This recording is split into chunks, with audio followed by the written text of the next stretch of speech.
Hey guys, and welcome back to my channel for the 5th D&D campaign story. If you're new, make sure to subscribe and check out the first 4 stories so you know all the details. The party starts just outside a big dead tree. The tree was lingering around as it didn't trust us to not start more fires, so we just played it cool as several awkward people can play it. The big question is, do we just walk inside this thing or should we do something to make sure that it's not a death trap? We explore around the base and see that there are some holes in the trunk, almost like little windows, and decide we're walking through the opening at the base. The inside looks like a mess. There's some sunlight trickling onto a green leafy mass, and there's a rickety rope ladder that leads up through a small hole to an upper level. The party investigates the leafy mass without touching it, sees some kind of plant arm thing, and decides to nope out of there. The party sends the paladin up the ladder first, since there are some visible spider web strands, and our druid heard some hissing. She was correct, and we got suckered into a fight with several giant wolf spiders and an ettercap. Our druid, not having learned her lesson about fire, goes, I cast produce.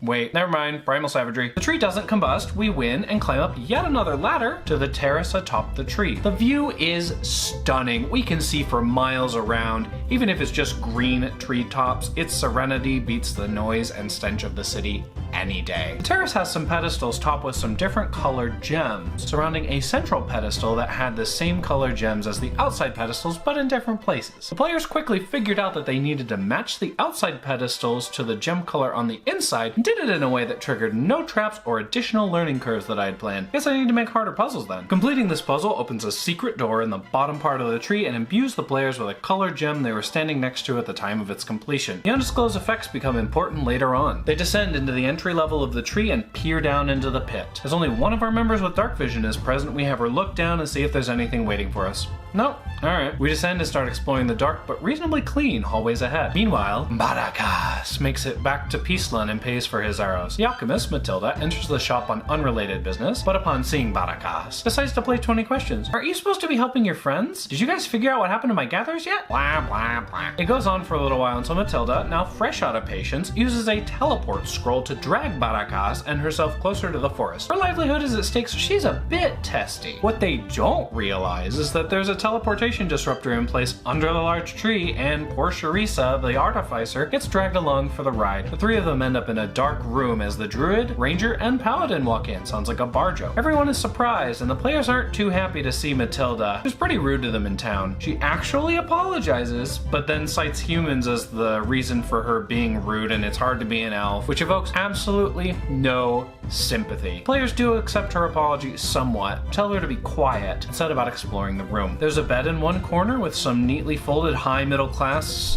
/ noble level clothing, some writing on old decaying parchment underneath the bed, and in another corner are some glowing arcane symbols. The center of the room holds a very still pool, showing itself to be shallow. As the party is now a group of seasoned adventurers, no one is willing to touch the water unless it's a last resort. The players don't find anything of particular value in the room. Our druid stamps out the arcane symbols on the ground, which fade with no effect. Barakas tries to read the writing on the scrolls, which he critically fails, causing him to accidentally shred them with his shaky hands. Our druid eventually has one of her summoned fey wolves touch the water. It is instantly sucked through with a and other than the quickly fading ripples on the surface of the pool, it was gone. Everyone was very concerned. I decided that if I lost my paladin, it wouldn't be as huge of a deal as if one of the other players died, so I had them tie a rope around me and see if I could just get safely lowered into the pool thing. The sleight of hand rolls to tie the rope were pretty funny as everyone failed the difficulty check until the ranger crit and bound the rope to me for all eternity. But at that point we just started laughing. They combined their strength to lower me down slowly, since this could be endlessly deep or just a few feet. I touched the water.